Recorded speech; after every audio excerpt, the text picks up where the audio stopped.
Quintana writes, Mad Max just making $44 million opening weekend. How much exactly does it need to make at the box office for WB to make another one? Well, I mean, the first question we have to ask is, does Miller want to do another one? I think he does. I think he is interested in doing it, and I would love to see him do another one.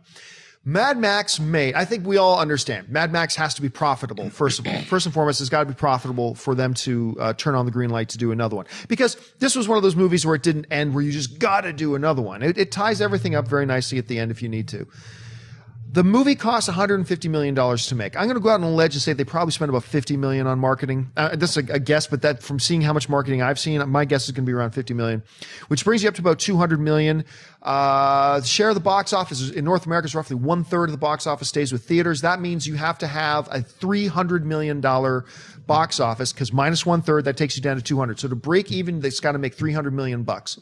So I'm going to go out on a limb and say $300 million. I don't even think this is a movie that they need to make big profit. I think if they can even just break even, I think they know the critical word of mouth has been good. The fan word of mouth has been great. If they can do another one, it'll do just as well or better. So I'm going to say it needs to make $300 million, which I think it will. Anyway, Christian, what do you think? I think about 300 is correct, and I think it will. And I think they're going to do it because I know Charlize Theron in some, I can't remember what interview it was, but she's like, if we're lucky enough to make more of these, like she's excited to make more. Yeah. And I think that there's more stories to be told. And I think they signed on for another one, maybe. I'm sure they've signed them all. I thought so. I read something where Tom Hardy's on to do Max again. So I certainly hope that we see another one, and I don't know if I'd want to see one without Miller. I know he's 70 years old, but I want to see him do George Miller is the star of Mad Max. Yeah. Oh, absolutely. He is. So, yeah. I don't know. I mean, personally, like seeing this, and it was such a victory for me to see a great Mad Max movie. I still stick with my 10 out of 10, even having seen it 6 months ago. So I was very, very happy to see the critical response, because up until that point, like I told you guys, and I was like, I tell my friends, and everyone was like, well, we'll have to see it.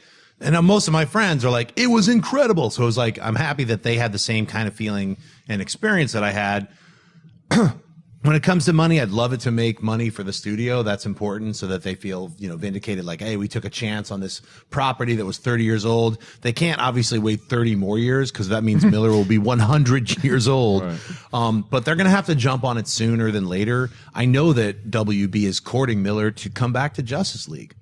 I mean, I know that that's happening. So we'll see what happens with, Miller might be tied up with another franchise for 6 more years. So that puts you at a weird point in time to jump back into Mad Max 8 years from now, and then 2 more years of, so then we're talking about a sequel 10 years later. So they're going to have to get on it, and they're going to have to get on it quick. And if they are going to get on it, I would suggest that they shoot back-to-back sequels, If they are going to actually stay in the world of the Road Warrior, just go ahead and get those 2 movies. But look at it this way. It took all these years. It took many years for George Miller to even get an idea to want to do another Mad Max movie. And he's even said this. He was just walking along the street and this idea hit him.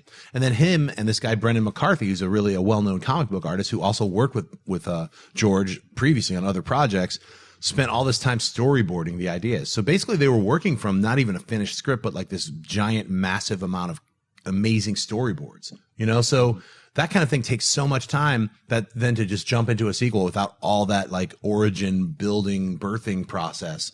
Unless we've already got 3 scripts in the can, because it's been 30 years, they could already have all this stuff set up and ready to go. Plus, it's been so many years since they were just working on this one that who knows what he was jotting down in notebooks. You're right. Absolutely. So for all we know, it's no, they're already working on it too. Now, just to confirm something, you heard that Miller's being courted. Now, just to direct DC cinematic films or actual Justice League, because Zack Snyder's already signed to direct Justice League Part 1 and 2. DC cinematic films. Okay, because you said Justice. I just want to make sure we're right. Yeah, I mean, and even though Zack Snyder is signed on to do Justice League, that doesn't have to necessarily be that case. He could move over to Man of Steel 2.